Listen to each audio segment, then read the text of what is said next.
ecstatic that you're here today. And we'll get going here in just a second. But just a couple of quick notes before we begin. Keep in mind that the AI Writing Summit 3.0 is brought to you by High Level. And not only will we have two special presentations, the first called AI-Powered Community Building, and the second is called the AI Blueprint, Turning Customers into Raving Fans. And those are hosted by Emma Jackson, the Senior Manager of Product Marketing over there at High Level. And so look for those special sessions on your dashboard. But also, this is your last chance this morning here to register for the High Level raffle that'll happen at noon Pacific time today. You'll have the opportunity to win a brand new Apple iPad, and it's free to attend, but you do need to register for it to be able to attend. So Elisa will go ahead and put the link to register for that in the chat box. You can also find links to that buttons. There's buttons all over the website. So if you missed that one, they're elsewhere as well. But do make sure that you get signed up for that and see if you can win an Apple iPad here at noon Pacific time. And then also don't forget to grab your copy of the AI Writing Summit 3.0 Gold Pass. It'll give you lifetime access to all the recordings and transcripts from the entire summit, including both the keynote interviews and the panel discussions, as well as the special presentations I just talked about. Plus, you'll also get over $6,000 worth of courses, masterclasses, workshops, prompt engineering tutorials, and all kinds of things. I believe that I was saying, if you listen to a lot of the keynote interview recordings, I say in there that there's over $4,500 worth of courses and masterclasses in the Gold Pass. It has grown since then. And so now there's well over $6,000 worth of courses and masterclasses and all kinds of resources for you there in the Gold Pass. So don't miss that. You'll be listening to that stuff all year long. And so the thing to do is grab the link that Elisa will put in the chat box here and jump over there and grab your Gold Pass as soon as you can. And don't forget to do that. And so this morning, we're going to take about 45 minutes here and do a deep dive into ethical dimensions of AI-assisted creation, ownership, attribution, and artistic integrity. This panel tackles the complex ethical questions surrounding AI-assisted creative work, including debates about intellectual property rights, proper attribution practices, and what constitutes authentic authorship. So let's first meet our panelists. First up, we have Dan John, born to Peace Corps parents and raised across the NATO world. Dan John developed a global view of leadership and technology as tools for service. A former White House contributor and author of The Human Algorithm, Creative Leadership for the AI Workplace, he bridges ancient wisdom and modern innovation. Globally recognized for transforming people and organizations, Dan empowers leaders to harness AI, inspire creativity, and build legacy-driven cultures that elevate people and performance alike. So welcome, Dan. Thank you. And then next up, we have Lindsay Hack as an AI identity strategist and vision board mentor, helping writers and creators use AI images to transform their words into scroll-stopping visual stories. Through her AI identity lab and signature See It, Say It, Share It method, she teaches how to merge storytelling with imagery to spark emotion, build connection, and make every post unforgettable. Lindsay blends neuroscience, creativity, and strategy to help messages be seen and felt. Welcome, Lindsay. Guys. And then next up we have, we don't have Raven here, do we? Yep, we do. She's here. Oh, we do? Yep. Oh, Raven, welcome. Hi. Hold on just a second. Let me get your bio up here. Okay. Raven, also known as the talk show maven, queen of interview marketing and conversation, dubbed by Jack Canfield as one of the best interviewers on the planet. She launched her media career at 55 from her mother's ICU bedside. Now an 8-time award-winning talk show host, former CNN radio correspondent, best-selling author, and recipient of the Presidential Lifetime Achievement Award, Raven mentors others on how to become the Oprah or Joe Rogan of their niche by interviewing celebrities and influencers. Welcome, Raven. Thank you. Glad to be here. And then the next up is Greg Jameson. Greg is the architect for business growth, has spent over 3 decades helping entrepreneurs scale with artificial intelligence. Long before AI was mainstream, he was developing AI-driven business systems, e-commerce sites, and tools to help owners grow smarter. A 23-time author and creator of 100-plus AI tools, Greg has been named to the Inc. 500, Colorado Small Business of the Year, and International Developer of the Year as well. Welcome, Greg. Thank you. And then Trish, I apologize, but for some reason I don't have a bio for you here. Can you just take a minute and give us a quick bio on yourself? Oh, yes. Okay, fine. Thank you for having me here. I'm from Queensland, Australia, and my passion is helping my clients to have the confidence and self-belief to speak about their business. I'm a multi-international award-winning mentor, Australia's leading expert in empowering introverts, and I'm a multi-international award-winning author of and co-author and contributor of 22 books. I host a Get No Be Seen web TV, and I'm an editor of Speak Up with Trish magazine, and I'm passionate about helping people get their message out. Very nice. Thanks. Welcome, Trish. And so you guys, let's go ahead and just jump right into the questions. And so where do you draw the line on what constitutes your work versus AI generated content? Dan, can you take a run at that for us? Sure. I think it starts with intentionality. If your intention is to use AI to write something for you, then that's not your work. If your intention is to use AI as a tool to help you streamline your time, to help you revise your work, to help you construct consistent, coherent outlines, to go do research, that's a different intentionality, and that becomes your work. So it really just comes down to, look, when you sit down and you pop open your AI tool of choice, what are you asking it to do? Are you asking it to help you, or are you asking it to do for you? Two totally different, completely different concepts in what's work being done at that moment. Yeah, it just comes down to kind of laziness or not, right? Sure. You're just going to have it go do it for you, then that you're just being lazy. So yeah, absolutely. Thanks, Dan. Lindsay, how about you? Yeah, well, so I think very similar. I talk about intention and direction. So for me, I do a lot more AI imaging and videos than necessarily written words, but AI may generate the pixels, but I design the emotion, the story, the identity, and the image that needs to be expressed. And so I think it starts with human vision, and AI just helps me visualize faster. So I think of it as kind of like a digital paintbrush, more of a painter. That's who I am. And then so the line becomes, is it emotional message that came through? Is it mine?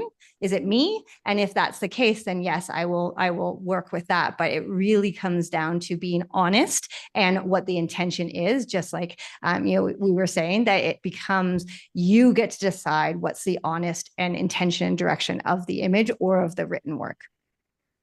Awesome. Thank you. And Raven, how about a take from you on this? Well, I agree, of course, with them. And, AI is so exciting. When it first came out, I was like, oh, good. I don't have to do nothing. And all I did was get one thing back from them. And I'm like, okay, I cannot trust this. I've got to use my voice. And so it's all about what we have within us, I believe. And then all AI does is to tweak it. AI helps us expand our ideas and our strategies. So I try to make sure at all times that I remember that. Just like if I had an employee sitting right next to me or went in their office and tell them to do something, you're going to look at it and see, does it need revising a little bit? Does it need shaping up? Does this sound like me? Does it really sound like my voice? Because people that know me and not know me, but really what comes to mind is people that know me, they're going to be quick to say, "Ooh, that doesn't sound like her." Beautiful. Okay. And then Greg, how about you? There's a couple of things that I think really make a difference to people when they're writing. One is to actually train the AI on your past written materials. If you've given it enough information about the way that you write, it really helps when it's generating new content for you. And the other part of that is the whole iteration process. So it's going to come back when you tell it, hey, write about this. And it may be using your references as a starting point, but you have to go in and iterate multiple times in order to really tweak it to get exactly what you want. I think that the final analysis of it is you going in and doing manual editing even on top of that, because AI, even when you feed it your writing style, it still has certain idiosyncrasies that it puts in, things that people point out, like repeating itself multiple times, or using punctuation that you wouldn't normally use, like EM dashes and so forth. So it really is a process of using your material combined with really taking a look at the entire editing process to come up with something that sounds like you. And when you do that, it really is you working in collaboration with the AI and not just expecting the AI to dump out something for you. Right, right. All right, thanks. And Trish, how about you? Oh, look, I agree with the comments from our previous panelists. From my perspective, I always see AI, and I share with my fellow authors, and that it's a tool. And like any tool, it depends on the person who uses it. And my view is, if it's got my own material in there and I've asked it to change it, to look at it, to put it into a different form, then that's my material. And I would always check what I've got. Even when I would write my own stuff, I would check. So why wouldn't I check something that I am having someone help me? So I think as long as you check what you're doing, as long as you're extremely comfortable that the amount of material in there that AI is working for you is predominantly yours, and you can confirm that if anybody challenges you, then I'm happy to draw that line on what constitutes my work versus AI. I actually would say that I don't have a big problem, depending on the circumstances, with it doing it for me. It depends what it is doing for me. We use a lot of tools that will construct for example, we use tools that would construct a table in Excel. We use tools that will construct other items. That's done for you tools. AI can be a done for you tool, as long as you are checking that the information and what it's used is predominantly yours. So I don't have a big no against done for me, but it depends what I'm asking it to do and what it's being based on. Okay, great. Because that brings us to our next question, which is what sort of disclosure practices do you follow regarding AI and why? Dan, can you take a run at that? Sure. I think, first of all, it's important to discuss the difference between disclosure and citation. Both MLA and APA have constructed what is considered sort of de facto rules for how you cite an AI contribution to your work. You use the title you created, you put the prompt in quotes, you include a parenthetical citation, OpenAI, 2023, etc. So there's clear rules for how to cite content that has come from a large language model. Now that's different than disclosure, right?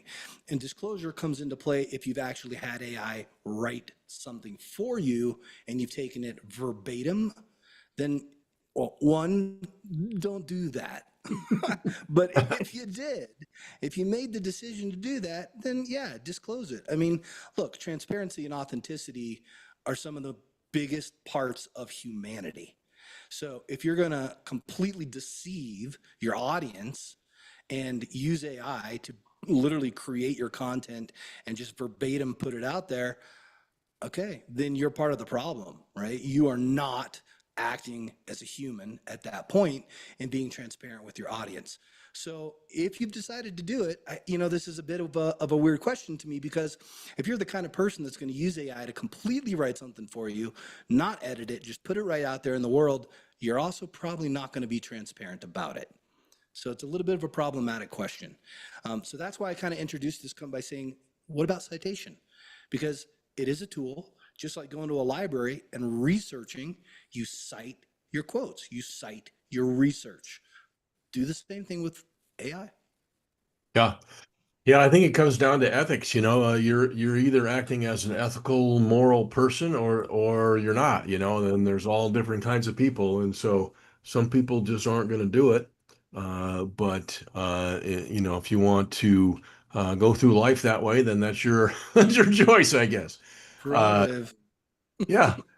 Lindsay, how about you? Yeah, I agree 100%. I often say that I don't think it's an AI conversation. I think it's a human being conversation, right? And if you're going to use AI in a way that's negative or, copying or whatever, that's the human being in you, your ethics, your morals. I often say money is a tool for all of us. It's used in bad ways, it's used in good ways. AI is the same thing because it is based on a tool. We can use it in a good way or we can use it in a bad way. And I think it really depends. I often have AI assisted visual storytelling on my information, but it's about trust and education than really about disclaimers, in my opinion, right? I don't think anybody is offended when I use AI imaging or videos. Again, if I am sitting on a unicorn in cotton candy clouds and people are like, well, is that real? That's more of a them problem, not a me problem when it comes to that. But I really think that we are in a place where we have to ask ourselves, where is your ethics and morals when it comes to using AI? And you get to decide that yourself. I don't think that that's something we can tell anybody about. For me, I use a lot of future you work. So for example, if I'm creating an image for a story and it's something about me, being in Machu Picchu next year when I'm so excited to be there, that's my future you image versus me sitting on a private jet with my Rolls Royce, making comments about how much money I'm making, right? That's the ethics and morals of AI versus disclaiming that this is true or not. And I think you're going to have the people who are going to cheat and do it that way. And then you're going to have the rest of us. And I'm looking for the people who, are with me on that when it comes to morals and ethics. And I feel like the people that I put out there and I talk to, they're the ones who are going to find me. So that's really where I look at it. And because of that trust and because of that education, if somebody were to see something really weird about me or say something, somebody were to use AI, in a bad way, people would question that because my morals and my ethics have been very known from the beginning when I started using AI. And so I think that as human beings, we also have a responsibility to be like, this is who I am, that authenticity of who I am. And people would then question if they ever saw anything that didn't fall into suit with who the person that I am. So I think that's where it comes down to. Beautiful. Thank you, Lindsay. And Raven, how about you? Well, I couldn't agree more with what they've said. I especially like what Greg said earlier about, that's your collaborating partner. And so if I am, having something out there that I'm putting out to the world, I don't mind saying, powered by AI or, assisted by AI. When I'm teaching someone, my host, and I have to be very careful because I'm in media and broadcasting. So when I'm teaching my host something about AI, I might do a book and show them, okay, this is the book that was done with AI when I asked to do it. This is the book that was done with me personally, and then using AI to tweak it. So I think we have to most of us have built our business all our lives on ethics and morals, as Lindsay said. Very important. I ain't gonna let AI come and mess that up. Okay. It's a tool. I think Trish keeps saying that. It's a tool. That's what it is. And so I feel like as business owners, and even beyond being business owners, we're all leaders, right? People look at us as leading them. So there's a lot of trust in that. And we want, to be represented right if we're using AI. And it's okay. See, when AI first came out, that I heard about it, I'm going to say maybe in 2022, I know it's been out longer than that. But I think 2022, 2023, people were really, now everybody just about is using AI in some kind of way. So it's just like ridiculous to try to hide it. And when they put what are those E lines or M lines in the middle and a whole bunch of emojis, all that stuff, it's AI. So you're only kidding yourself. That's the way I look at it. Yeah. Yeah. Things have changed rapidly over the last year for sure. Hmm. Greg, how about you? The problem I've got is that people seem to think that using AI is somehow cheating.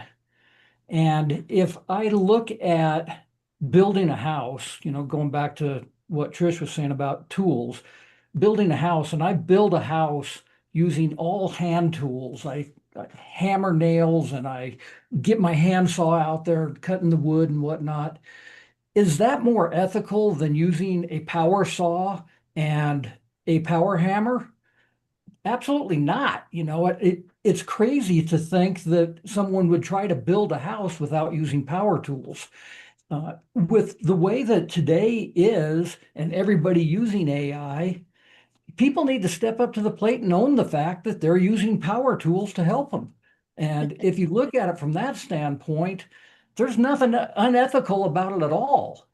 In fact, not using the power tools and therefore having it cost more money to accomplish a job, say you're writing something for a client, writing it by hand is now costing more. That might be more unethical than using the power tool and letting people know about it. Yeah, I love Right. that. Right. Great points. Mhm. Okay, Trish, how about you?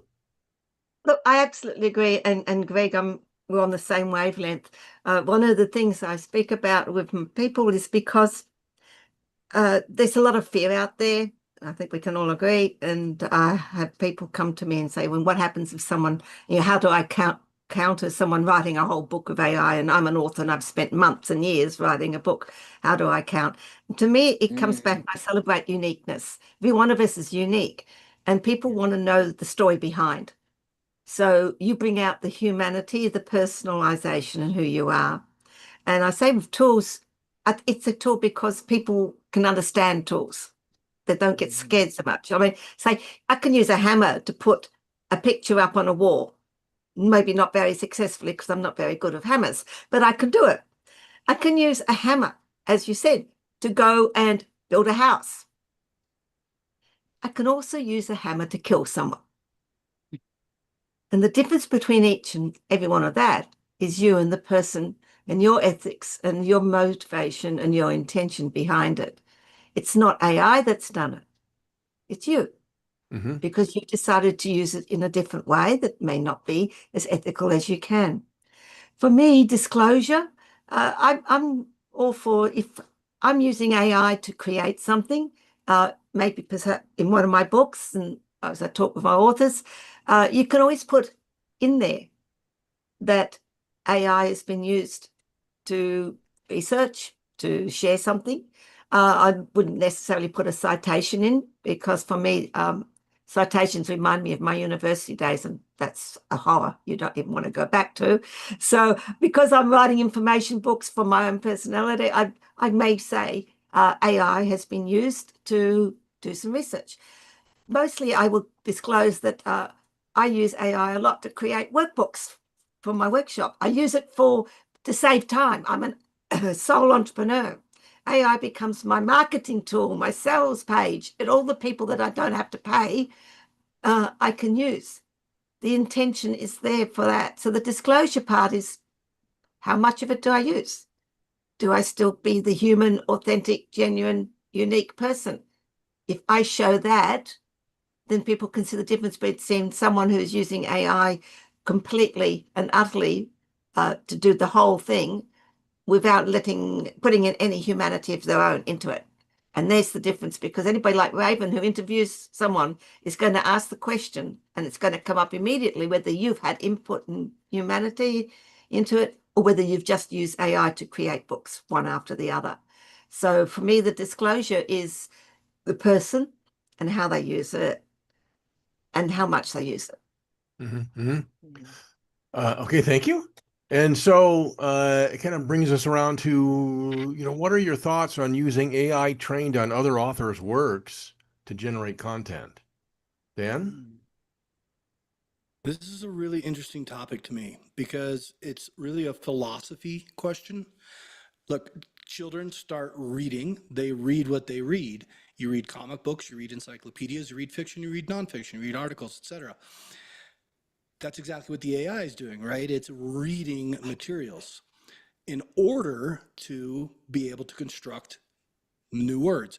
The issue here is AI can replicate without responsibility, right? It has no understanding.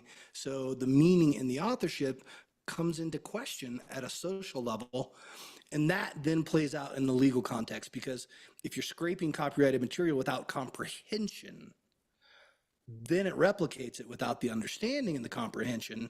That becomes morally problematic. That doesn't mean it diminishes its capability as a tool. To go back what Greg said, there's 5 different companies that make a power drill. All of those are based on one simple design. All of those come from the same basic mental concept of how do we turn this tool into a power tool? So you navigate those legal ambiguities really, really simply.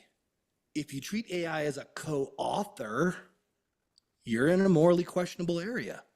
If you treat it as a tool, as a research tool, ensuring that you maintain your final ownership and you accept accountability for everything you put out in the world. And part of that accountability is, are you replicating someone else's work?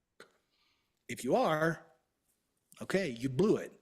If you're not replicating, but you're truly taking that material, understanding it, injecting your comprehension, and putting out a new take on it, using AI as a research tool, there's no legal ambiguity in that context. Right, right. So in other words, if you just go find something and copy and paste it over, then that, there's some legal ramifications on that. But if you're just using it to glean information that you then run through your filter, then you're okay. Yeah, and I think as long as you understand that the filter is based on comprehension, it's based on Right. understanding, because AI has Right, no right. understanding. Got it. Yeah, it's just spitting out words. Mhm. Lindsay, how about you? Yeah, I agree with Dan. And I think the thing with AI, is using it more like a studier, right? A guide to help look at, somebody else's work or somebody else's art or somebody else's information, kind of like what we were talking about with the tools. Is it, you get to learn from that, but you don't necessarily, I mean, again, that whole copy paste, that's not doing anything. That is, in my opinion, taking somebody's information, taking somebody's work and doing it. But if you study their patterns, or you look at the visual vocabulary, or you look at the emotion, or you look at the information from it, like maybe you really like an idea, taking that and putting it into an AI tool is one thing. Completely stealing it, ripping it off, copying the entire book and bringing it over, that's another thing altogether. So I like to use it as a study guide. I like to use it as something to help me understand something. There aren't really that many original ideas out there anymore. I mean, let's be honest, books have been written, tools have been made, houses have been built. And so it's not turning around and saying that, I'm going and stealing Dan's ideas, because I don't think that that is what we're talking about here. But I think it's more, if I were to take somebody's book, take it, copy the whole thing and put it into AI and say, now write it in my voice. That's not enough. Like that to me is too much. My voice, yes, is very personalized and customized to me within my ChatGPT, for example, but it still needs to be my ideas, my concept, my learning. And so I think as long as you're looking at it from that lens, then it's not a problem. It's not theft, in my opinion, but it is something that we have to be aware of, because, what happened a year ago and what's going to happen a year from now are going to be very different things, because AI is moving so quickly and laws are happening and all of these things are going on. So it's a very gray area right now. But I truly believe that, again, coming back to what we said about the ethicals and values of life of the human being, then you aren't going to necessarily copy paste and say that it's mine. And I think as long as we live in that space, then we're in a good spot. Yeah, I kind of look at it like going to a library. Even if you're like a fiction writer, if you go to a library and you read 5 or 6 or 7 books in your genre and get a feel for how that genre works, and you're getting information, but you're not copying those people. You're just getting a feel for how that genre works, and then you go back and write your book. Then that's happened for centuries, right? Exactly. And so you're just using AI just like that. So, Raven, how about you? You know what? I was listening to everyone speak, and it brought me back to when I first heard about PLR. It's kind of like that with AI, with me. Because with PLR, some people just go and they'll buy it and take it and use it. I know I did at first, I'll be honest. And then as I got to know it, I was like, well, wait a minute, you know, this is them. I want things to be me when I put them out there. I really want it to be me. I want some assistance in the areas because I'm not a writer, I'm a speaker. So what I've learned to do is speak my content so into AI so it can really get me and then see how it's tweaked. So my thoughts on that is like Dan and everybody else that says it is a tool and it's all about your intentions on it. And you shouldn't want anybody else's information word for word without giving them credit. So it's about if you use something in it, it's just like we've always done. If you say a quote, we're going to say who the quote is from. So I treat it the same way that I've been doing everything else in my business. And I avoid tools that use straight out copywriting. For instance, I buy a lot of JV tools, JV Zoo tools, and they had put out a product, really good product. But and their selling point was like they would name 4 or 5 well-known speakers, trainers, and they would say that their product was trained by them. And so when I got in the back office and I started looking at it, I was like, well, I know I bought this because this pitch was good, but I started seeing people that I had invested in it. And I'm like, I wonder if they know that this people's product or they're saying they trained them. So that kind of got me thinking and I backed out of it because it didn't feel good to me. So the word that keeps coming up with several times was our intentions, our Mhm. ethics and stuff. So if it feels yucky, it's probably It, yucky. it's probably Step yucky. away from it. If it Yeah. walks like a duck and quacks like a duck, it's probably a duck. Yeah. Yeah. All right. Thank you, Reverend Greg. How about you? Well, I think that Dan nailed it when he was talking about the way that we get trained and the way that AI gets trained. If we are going to write a college term paper, we're probably going to go out there and read a dozen different websites, a half a dozen different books, and then we're going to turn around and write something based upon what we've learned. And that's exactly the way that AI is doing it. If, on the other hand, I upload a John Grisham novel and say, I want to write a book in John Grisham's style, but I want to change the characters to have these names, and rather than this plot, I now want to make this be a futuristic plot that happens on the moon, whatever. Uh, you're basically stealing John Grisham's work at that point, uh, because you told the AI to do that. On the other hand, if you have read a number, I think you were saying it, Carrie, you've read a number of different uh, novels in a particular genre, and you now know how that genre works, and you put your story into how the genre works in general, then you are using AI ethically at that point. I think that there is, in fact, a fuzzy legal line, and the reality is we all know that the winners in the AI race are going to be the lawyers in the end. But uh, I write a lot of software and use AI to help write the software as well.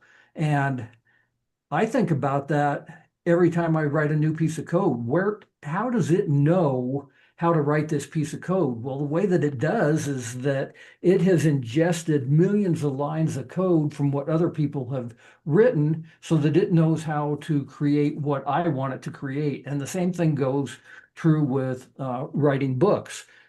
That's the way that it works. So it really does fall back on intent. Are you trying to intentionally copy somebody, or are you trying to create something new based upon what it is that you want to project into the world? Great points. Thank you. And Trish, how about you? Oh, look, I agree completely with intent and with what's being said. About one of the reasons why I've got so much involved in AI, and about, I'd say 2 or 3 months ago, a client came to me and said, I've got a friend who's really concerned about AI. They have someone asked AI to look at her writing and tell them what style of writing she had. And she said, should I be worried about that? And I said, from my perspective, no. Because you can go back before AI and you can go to book writing classes. You can go to any person who will mentor you on writing. And they'll all talk and did talk about the style of writing. You have a different style of writing for crime. You have a different style of writing for fantasy. You have a different style of writing for fiction, different style of writing for biography, a different style of writing for information books. And that's a common thing. People will talk when you're learning to write, when you go to writing schools, they talk about different styles of writing. So having our AI come and take your book and someone say, well, what style of writing is this? That's fine from my perspective, because that's what would have been discussed in any writing school way before AI was involved. However, if that person comes and copies your whole book and then puts it up onto Amazon as their book, then they are infringing on your copyright. However, and I'll go a bit more, unless you want to sell 3 houses, your firstborn children, and put everything out on Hog, to get a copyright lawyer to go and have a problem, and bring that person to the courts is extremely expensive. And unless you're a New York Times author who has a big publishing, and even then probably, it is not easy to take someone to copyright. You can go to Amazon and say and prove this book is mine, and they will take it down. But to try and take anybody to court about copyright is not an easy thing. I said the real thing to do, forget about the copyright, the real thing to do is to stand up and show who the person is behind the book. Because if someone has taken your book and used it, they cannot tell people what your journey was, what your idea was, why you wrote this book, what the emotion is behind the book. They can't do that. They've just taken your book and copied it.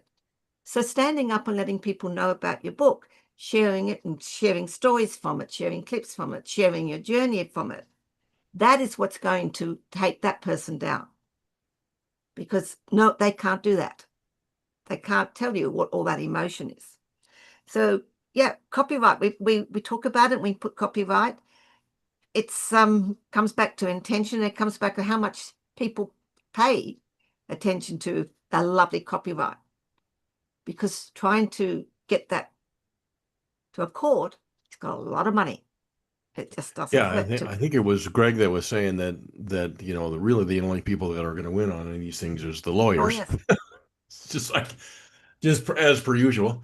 And so we've got a couple of things come in on the chat. Excuse me. Suzanne, thank you for the compliment. Suzanne is wondering how we end up with such brilliant panelists all the time. And a lot of work behind the scenes, Suzanne, I'll tell you that. But I want to, and Dan's already addressed this in the chat, but I wanted to go back and look at this question. What is the difference between hiring a ghostwriter to help bring your story to life or leveraging AI to help strengthen your story? Dan, can you do a little bit more of a drill down on that? Sure. Yeah, I think this gets into something I call kind of clarity of agency, right? So when you start moving forward with a book, it's the same as a director moving forward with a film. That director needs to rely on cameras. If you're a painter, you need to rely on brushes and canvases.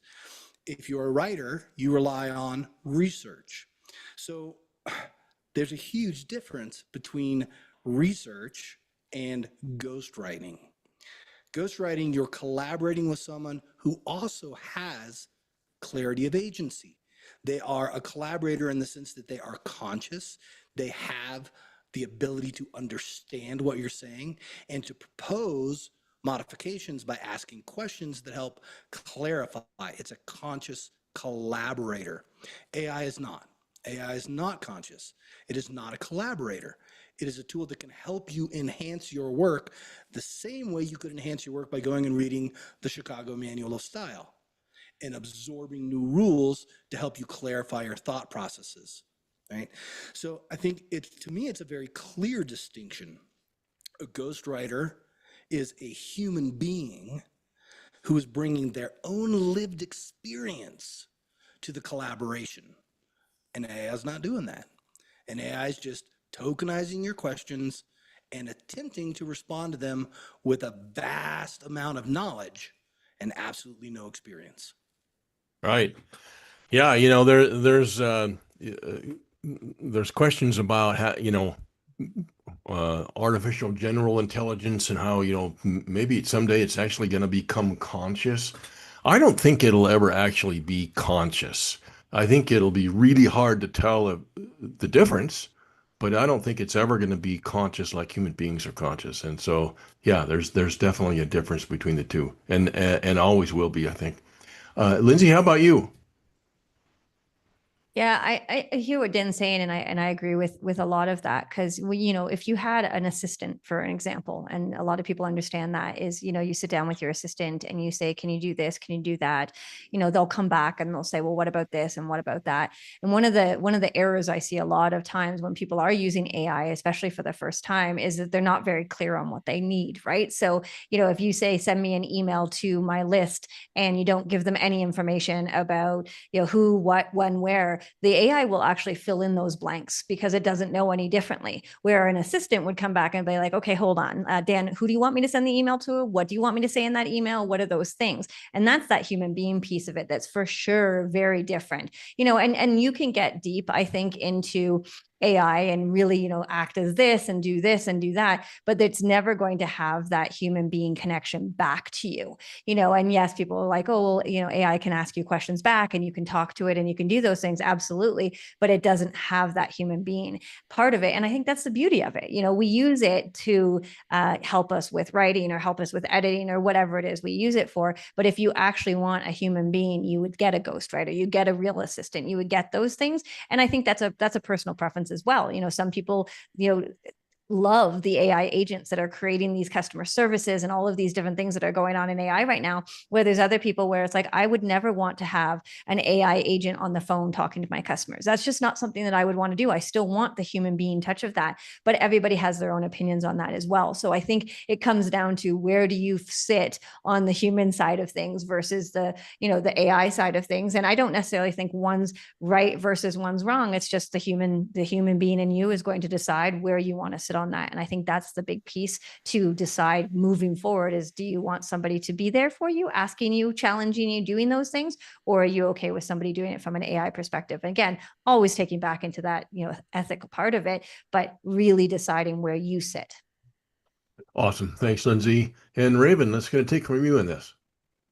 Well, I have so much respect for copywriters because they're basically, writing your book. I had one, I think my very first book was copywritten, but we exchanged a lot of information. She interviewed me to get what she wanted, So when I use AI for copywriting, and the way I feel about it is kind of like what I learned from her. I want it to interview me, to pull out me, around that, and just pad it a little bit with things that it found. And research is so important for me for fact check. I always like fact check this, fact check that, and then I'm going to fact check what they fact check. So I guess the quick answer to me is AI is AI. I keep that in mind. It's a tool, and it's to enhance what I do. but I'm not going to trust it to do everything. And I don't want it to take anybody's stuff. You know, if it sounds familiar, then I'm going to check it. And, you know, I just use it as a tool, being very careful because I am in media and I am in broadcasting. And I made my mistakes early on with AI. You know, I want to be authentic about that because I was excited. You know, I'm not a writer. I was like, yay, I don't have to worry. It's not going to take me forever. And then I was like, ugh, you know, and so I had to really dive into watching a lot of videos, investing in a lot of classes, going to a lot of training. And that's what I encourage people to do because, you know, AI is AI. You have to educate yourself on it just like everything else and draw the lines based on how you feel about stuff.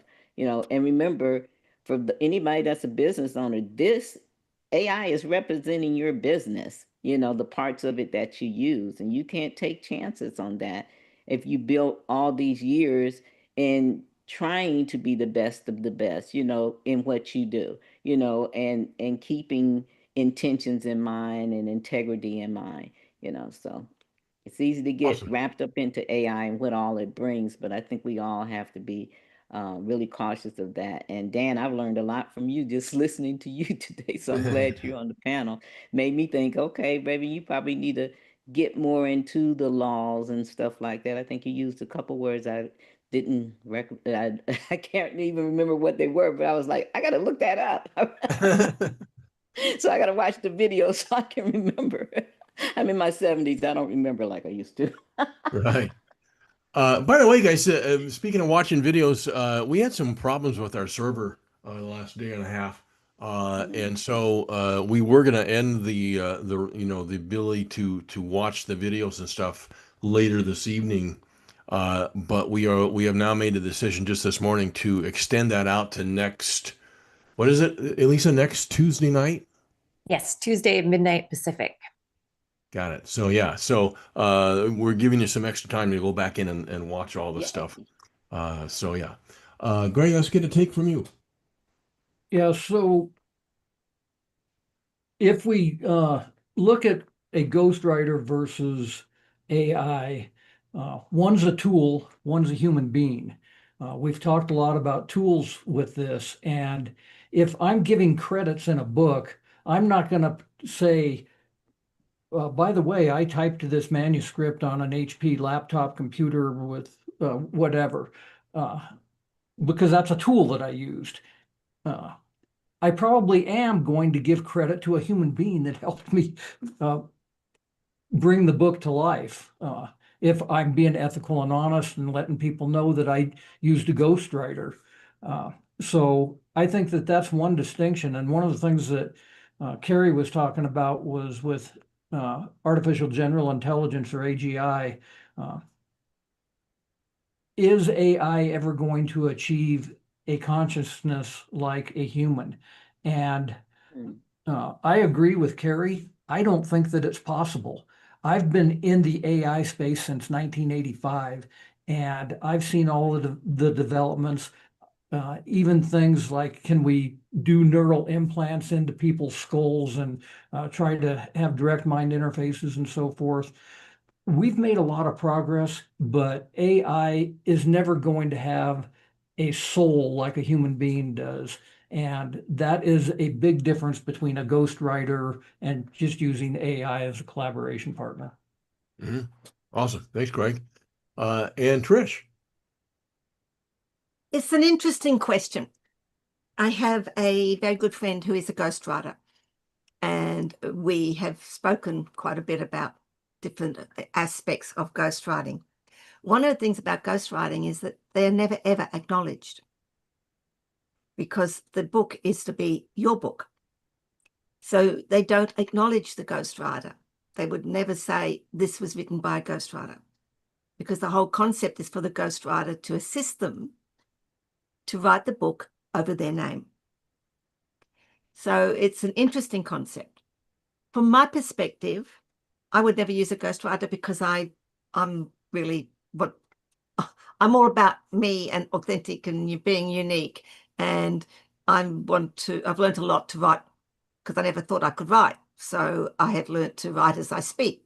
Like Raven says, I speak and that's how my writing comes out. But that's not to say that I know a lot of people that use ghostwriters because they're not comfortable about writing themselves. They're not comfortable about being able to use a typewriter or being able to use a computer or to be able to do that. So they prefer to speak to a ghostwriter. They write it and they put it's under their name. So it's very, very, very, very rare that someone will say, this book was written by a ghostwriter. And I acknowledge that. They may say, thank you very much for the assistance given. And they may say that. But a ghostwriter is never acknowledged. So AI writing to assist you. Do you know, I'm actually not uncomfortable with AI helping me to write. Not uncomfortable with it, given that we would be saying, I want to keep the humanity to it. It's my book. It's going to over my name. It's a tool. So I would use all sorts of tools when I'm writing a book to check grammar, to check the editing, to check whether, and what I'm writing is facts. So from that aspect, I am not completely uncomfortable with AI. I don't see AI and ghostwriter as equal. I think they're two completely different industries, if you want to say industries, two completely matters, and they come from two completely areas. We've talked a lot about humanity, and I'm very passionate about that because I'm passionate about everybody being unique. I'm passionate about authenticity. I'm passionate about genuine because that's what I show and help, and that's what comes from the heart. It's what makes you a good speaker. What comes from the heart makes you a good author. AI having emotional intelligence, I will be going against Carrie and against Greg because I think there are more things in this world that can happen, and I don't know what's going to happen. I read a lot of science fiction and fantasy. I've been reading science fiction and fantasy since I was aged 11. I remember Jules Verne and going to the moon. I remember Jules Verne and nuclear submarines. What have we got now? We're in the moon and we've got nuclear submarines. So I think it's a little bit risky to say it will never, ever have emotional intelligence. It has evolved since 1944 because AI came around about 1944 in its basic form. So I wouldn't say it wouldn't. I'm not going to be here because I think it's going to be several hundred years in the future, unfortunately or fortunately. But I wouldn't say it isn't. But I would think by the time it does, we've probably also evolved of it to be a little bit more discerning. And it will be an extremely interesting time to be able to have the same discussion if that was what we have come to. It'll be very interesting to see where we are in 10 or 15 or 20 years. Yeah. One of the problems with that is that even physicists can't, for all of they know, they still can't define consciousness. They still can't tell us where actual consciousness comes from. So that's we could do a week on that alone. So, but listen, guys, we have run out of time.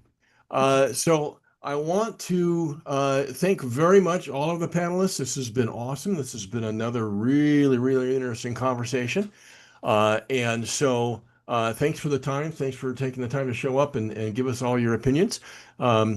Keep in mind, everybody, that the AI Writing Summit is brought to you by High Level. And not only do we have two special presentations, but we've also got the raffle here at noon. So this is your last chance to sign up for this. It's free to attend, but you do need to sign up. So Elisa has put a QR code up on the screen. You can scan that, or you can look for the link in the chat box, and then there's also links all over the website.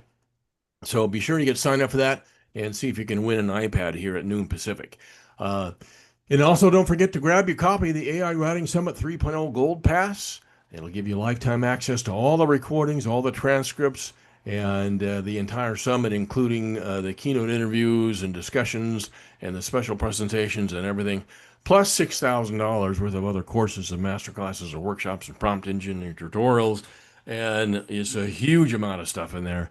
You'll be several months getting to all of the really high level stuff that's in there. So Elisa has put a link in the chat box for that. So the thing to do is jump over there right now and grab that before life gets in the way.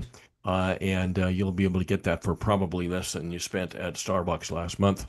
And so, yeah, that's it for now. Be sure to check out all the rest of the keynote interviews as they come available throughout the day and for the rest of the summit. And we will see you later on this afternoon for not only the raffle at noon Pacific, but at 1 p.m. Pacific, we'll do the last live panel discussion. It'll be the $41 billion future strategic positioning in AI transformed publishing.